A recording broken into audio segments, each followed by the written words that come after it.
Olá, amigos! Quero dar as boas-vindas a vocês no episódio de hoje do podcast Ao Pastor. Estou tão feliz que vocês estão aqui enquanto começamos uma jornada através de uma das cartas mais profundas e sinceras do Novo Testamento. Esta é a primeira epístola de João. Em sua carta, João começa com palavras que nos convidam a ficar ao lado daqueles que primeiro encontraram a palavra viva como seu evangelho. A primeira carta de João começa com um prólogo que revela uma verdade incrível. Você está pronto para isso?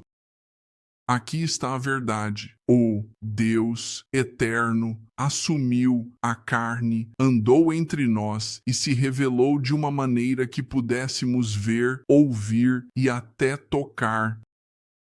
João escreve com um senso de admiração, mas também de urgência, porque ele fala como alguém que, junto com os apóstolos, contemplou a glória do Filho, glória como o unigênito do Pai. E aqui está a parte incrível. Através desta carta, você e eu somos chamados para essa mesma comunhão, uma relação que é tão viva e poderosa hoje, quanto era quando João escreveu estas palavras pela primeira vez. Então, seja você ouvindo pela primeira vez ou já tenha me acompanhado antes, posso te perguntar algo? Quero te convidar a abrir seu coração para o que Deus pode falar com você hoje, através de sua palavra. A primeira carta de João é pessoal, escrita para uma comunidade específica para fortalecer, encorajar e combater falsos mestres. Sabemos que isso foi escrito por volta do ano 90 d.C. de Éfeso. Esta carta vem após anos de testemunhar o crescimento da igreja, suportar perseguições e lidar com algumas lutas internas. A queda de Jerusalém em 70 d.C. dispersou os cristãos e criou um sentimento de desorientação para muitos crentes. Falsos mestres começaram a infiltrar-se na igreja, e os apóstolos, toda a verdade que eles tinham ensinado e pregado estava em jogo. E como o último apóstolo vivo, João detém uma autoridade muito única. Ele viu a igreja evoluir, sentiu a dor da perseguição pessoal e observou enquanto o mundo tentava distorcer, torcer e até perverter a mensagem do Evangelho. Assim, João escreve, não com seu nome ou título como outras cartas podem começar, mas com uma urgência, quase como se fosse um arauto soando o chamado para voltar à verdade. Esta carta carece de um endereço pessoal ou assinatura do autor, porque João pretende que seja uma mensagem para todas as igrejas que estão sob seus cuidados, um lembrete autoritário da fundação sobre a qual sua fé repousa. E enquanto ele começa de onde tudo começou, proclamando a verdade eterna, a realidade eterna de Jesus, aquele que veio trazer a própria vida. As palavras de João não são especulativas. Elas são palavras de uma testemunha ocular. Ele fala de um encontro com o Deus vivo que entrou na história em forma humana. E ao abrir, ele nos leva ao começo, a palavra eterna que estava lá, desde o início e entrou no tempo para habitar entre nós. Agora vamos ouvir estas palavras de abertura enquanto João fala sobre Jesus, a palavra da vida. Ele diz em João 1:1, aquilo que era desde o princípio, o que ouvimos, o que vimos com nossos olhos, o que contemplamos e nossas mãos tocaram a respeito da palavra da vida. Agora, isso não é conhecimento de segunda mão. João e os apóstolos o ouviram. Eles o viram com seus próprios olhos. Eles o contemplaram. Eles examinaram aquele que cumpriu cada promessa de Deus. Eles o tocaram. Deus que se fez carne, que se permitiu ser tocado e conhecido da maneira mais tangível. Esta palavra de vida não é uma ideia, não é uma filosofia. Ele é o Filho de Deus feito carne. Ele é tanto a mensagem quanto o mensageiro. Ele é tanto a voz de Deus quanto sua própria presença. Quando João diz aquilo, que era desde o princípio, ele nos conecta à eternidade. Jesus, a palavra, estava lá antes da criação com o Pai. Encontramos isso em João 1:1, em seu evangelho, e ainda assim, em um ato profundo de amor, ele entrou em nosso mundo, adentrando a história. João está dizendo: este é aquele que proclamamos, aquele que ouvimos, vimos e tocamos. Experimentamos a plenitude da vida de Deus através de Jesus Cristo. E assim, à medida que avançamos por essas passagens, minha oração é que ouçamos as palavras de João como um convite para nos aproximarmos, para encontrar não apenas palavras em uma página, mas a palavra viva de Deus em si, aquele que traz vida eterna, abundante e real a todos que creem. João continua seu pensamento construindo sobre a realidade do que ele viu e conheceu. Vamos ouvir como ele descreve Jesus no versículo número 2. Ele diz: a vida foi manifestada e nós a vimos, e testemunhamos e declaramos a vocês essa vida eterna que estava com o Pai. E nos foi manifestada. João está dizendo algo notável aqui. Ele chama Jesus de a vida, não apenas um professor da vida ou um guia para a vida, mas a própria vida divina e eterna. Em Jesus, a própria essência da vida de Deus foi revelada. Essa vida estava com o Pai face a face desde o princípio. A intimidade entre o Pai, o Filho e o Espírito Santo era incompreensível. Uma relação de perfeita unidade e amor que se estende antes da fundação do mundo. E ainda assim, essa vida foi manifestada a nós. A vida eterna de Deus não ficou escondida nos céus. Ela foi tornada visível, tocável e revelada em forma humana. João enfatiza que ele e os apóstolos não apenas ouviram sobre isso, mas o viram.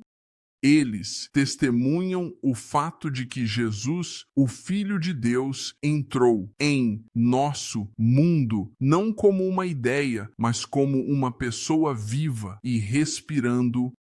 E assim, ao dizer, declaramos a vocês, João mostra seu propósito. Ele não está apenas recontando uma história. Ele nos convida à verdade. Ele quer que saibamos que Jesus, que era da eternidade, é a fonte da vida que nunca termina. Agora, não estou tentando ser muito sofisticado aqui, mas em grego, a frase com o Pai implica uma relação cara a cara, uma proximidade que é pessoal e eterna. Não há uma relação distante e abstrata, é o cerne do amor e da unidade. E agora, através de Jesus, essa vida foi revelada para compartilharmos. João nos chama a ver que esta vida eterna não é apenas uma extensão da vida como a conhecemos, é uma nova realidade, algo que flui do próprio Deus, disponível para qualquer um que invocar o nome do Senhor. Este é o coração da mensagem de João, que em Jesus Deus nos deu mais do que palavras, mais do que mandamentos. Ele nos deu a si mesmo. Conhecer Jesus é ter vida eterna, uma vida em relacionamento, em comunhão com o próprio Deus triuno. Você sabe, à medida que continuamos por esta passagem, quero que lembremos que isso não se trata apenas de doutrina, é um convite. João está dando testemunho para que você e eu possamos compartilhar desta vida, uma vida que nos foi mostrada na pessoa de Jesus Cristo. O coração de João aqui é pastoral e pessoal. Ele está escrevendo para crentes que nunca viram Jesus em carne e ainda assim ele os quer sentir-se conectado a essa realidade viva, experimentar a comunhão e a presença que ele e os apóstolos compartilharam com Jesus. João enfatiza que esta mensagem não é apenas dele, é também a nossa mensagem. O nós, nestas passagens que ele usa, inclui a si mesmo, os apóstolos e todos que viram e ouviram Jesus pessoalmente. Agora, essas testemunhas oculares proclamam o que vivenciaram para que todos possam compartilhar dessa mesma comunhão. Vamos ouvir agora como João expressa isso. No versículo 3, ele diz: aquilo que vimos e ouvimos, declaramos a vocês para que vocês também tenham comunhão conosco. E verdadeiramente nossa comunhão é com o Pai e com seu Filho, Jesus Cristo. Não é incrível, João? A declaração não é só sobre conhecimento, mas sobre comunhão. Ele está convidando seus leitores para um relacionamento com aqueles que andaram com Jesus e os lançaram na comunhão com Deus. Essa comunhão não é uma conexão casual, é tanto espiritual quanto eterna.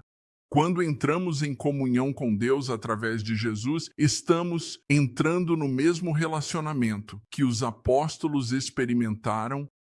Esta é a maravilha e a beleza do Evangelho, que aqueles que nunca viram ou tocaram Jesus na carne, nós que lemos e estudamos as palavras de João séculos depois, podemos compartilhar da mesma comunhão. O Espírito nos traz para esta vida que está enraizada no Pai e no Filho, conectando-nos através das gerações ao aquele que é a própria vida.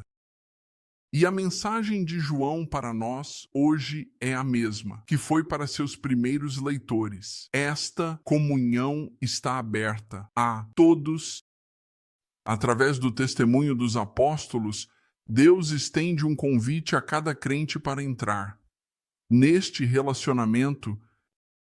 À medida que avançamos, vamos nos apegar a esse convite e lembrar que as palavras que lemos não são apenas histórias.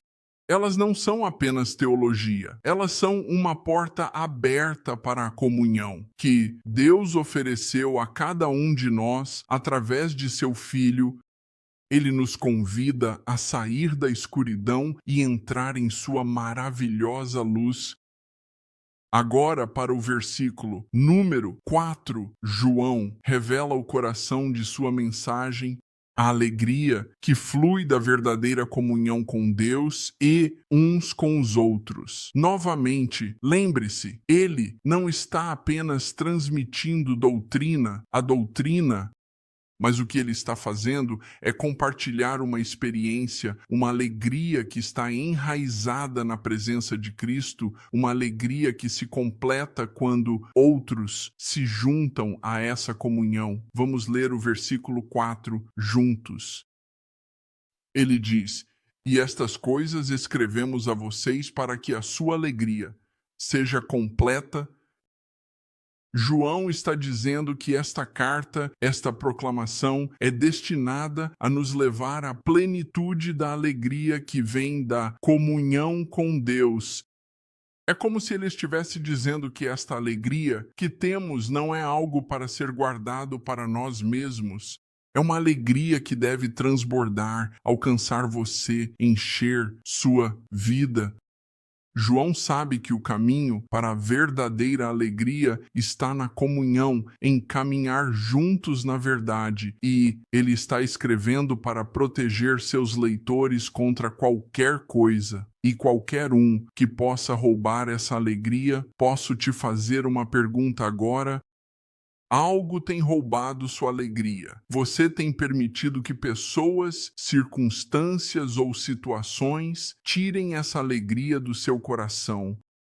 Hoje, eu quero me unir a você em fé para que Deus possa restaurar essa alegria de volta a você. Para João, a alegria não é apenas uma emoção, é um fruto do Espírito de Deus em nossas vidas. É o resultado de vidas que estão alinhadas com a palavra de Deus. E como um pai espiritual, o coração de João se enche de alegria quando seus filhos na fé vivem nessa plenitude, quando experimentam a bênção e a harmonia da comunhão. E assim, ao encerrarmos o episódio de hoje, quero que reflitamos sobre esta breve e pequena introdução ao prólogo das cartas de João. Primeiro, ele nos chama a lembrar a base da nossa fé, que em Jesus encontramos a vida eterna que estava com o Pai desde o princípio.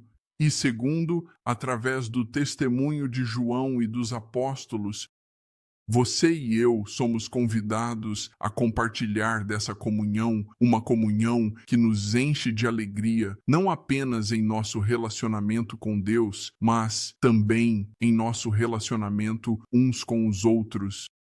E assim, enquanto você passa pelo seu dia, enquanto você passa pela sua semana, deixe a mensagem de João permanecer em seu coração. Deixe a alegria dessa comunhão guiá-lo de volta à presença de Deus e que isso o inspire a compartilhar esta vida, este amor com aqueles ao seu redor. Quero agradecer muito por me acompanhar hoje nesta jornada em 1 João. Se você ainda não o fez, por favor, você consideraria se inscrever. E, você sabe, comentários ajudam muito. Isso ajuda os algoritmos a promover este vídeo para que mais pessoas possam vê-lo. Então, você comentaria também, dê um joinha e você compartilharia com outros para que também experimentem a alegria de caminhar com Jesus. Até a próxima vez que você encontre a plenitude da alegria na presença de Deus.